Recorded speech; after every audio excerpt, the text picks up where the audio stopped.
Magandang umaga po. Muli po ang inyong lingkod, si Chef Roy. Hanggang ngayon po marami nagtatanong, mula noon nagbabasa ako ng Bible nung nakarang taon pa na Chef Roy, posible naman na nasaksihan pa ng mga sundalo ni Herodes na bumaba yung anghel galing sa langit, tapos nabuhay ang ating Panginoong Jesus. Yung bang mga sundalo na yun, hindi lang isa. Siyempre, pamalitan nila sa kanilang pamilya, sa kanilang kapitbahay o sa kapwa na sundalo na si Jesus ay muling nabuhay. Hindi ba gano'n nangyari? Nung araw po kasi uso na yung fake news. Akala niyo ba ngayon lang yung may fake news? Uso na po noon. Kaya para po malaman natin kung bakit hanggang ngayon hindi pa rin naniniwala ang mga taga doon, taga Middle East kung saan naganap yon, hindi naniniwala na si Jesus ay muling nabuhay. Pakinggan po ninyo. Babasahin po ng inyong lingkod sa Mateo 28:11. Pakinggan po ninyo. Pag-alis ng mga babae, pumunta sa lungsod ang ilan sa mga kawal na nagbabantay sa libingan at isinalaysay sa mga punong pari ang buong pangyayari.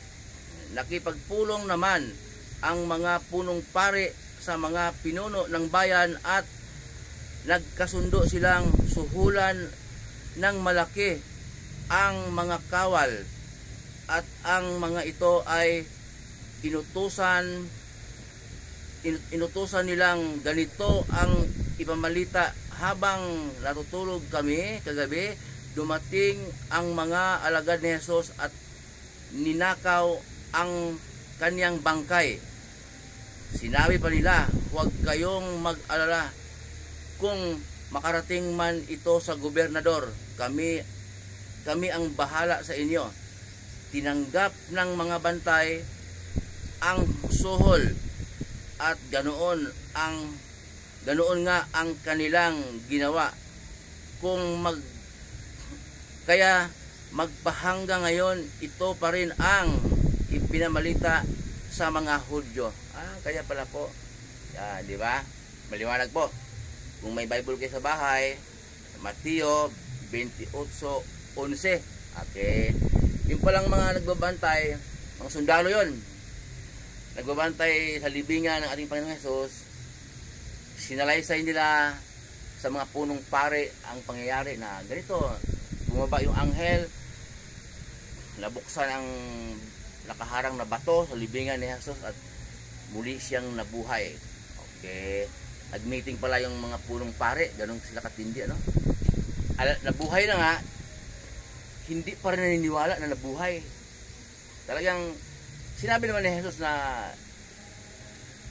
ang diablo ang inyong ama. Kaya maliwanag po dito na hindi lahat ng tao ay anak ng Diyos. Sinabi ni, nung nabubuhay pa ating Panginoong Jesus, nangangaral, ang diablo ang inyong ama, sabi niya sa mga kausap niyang Hudyo. Okay?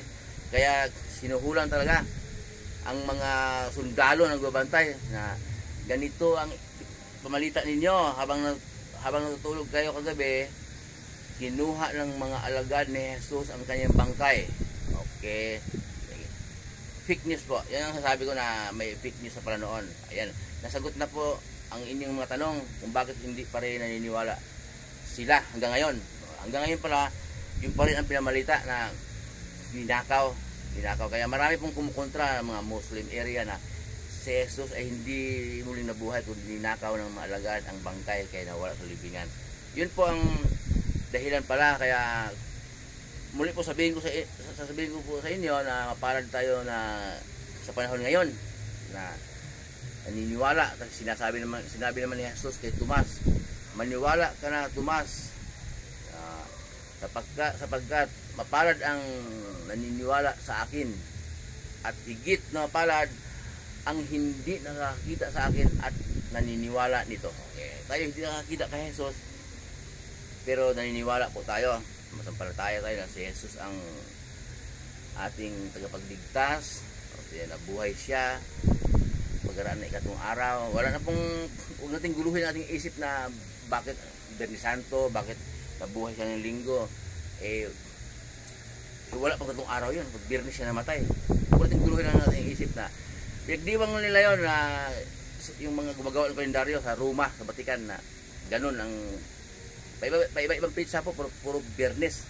Okay, ang mahalaga, totoo na namatay ang ating Panginoon Jesus. Totoo, namatay dahil sa atin. Kung walang kamatayan, ang ating Panginoon Jesus, kung walang kamatayan, walang kapatawaran sa ating mga kasalanan, at siya po'y nabuhay muli, may umakyat sa langit. At bago po umakyat sa langit ang ating Panginoon Jesus, sinabihan niya ang kanyang mga alagad na kung paano ako isinugo ng aking Ama, gayon din naman isinusugo ko kayo. Kaya nangaral ang ating Panginoon Jesus at tinuloy naman ng kanyang mga alagad dahil yun ang utos niya. Okay, sinulat ko naman dito, mababasa natin sa Bible sa panahon natin ngayon, mababasa po natin, at wala pong ibang mangaral po kundi si Jesus lang at ang kanyang mga alagad. Tayo ba? Hindi po mangaral. Basahin natin, at ang binabasa po natin, i-broadcast po natin, ipaliwanag po natin, at pinagkalooban naman tayo ng Diyos ng kaunawaan para magpaliwanag, ipaliwanag po natin. Hindi po pangaral ang tawag. Binasa ko po at marinig naman niyo. Yung mga taong nais sa salita ng Diyos ay sa Diyos. Sinabi naman ni Jesus, yung ayaw sa Diyos, yung ayaw sa salita ng Diyos ay hindi po sa Diyos. Muli pong yung lingkod, si Chef Roy. Ingatan po tayo ng Diyos. Sasamahan kayo ng Diyos kahit saan po kayo pupunta. Manalangin po bago tayo umalis.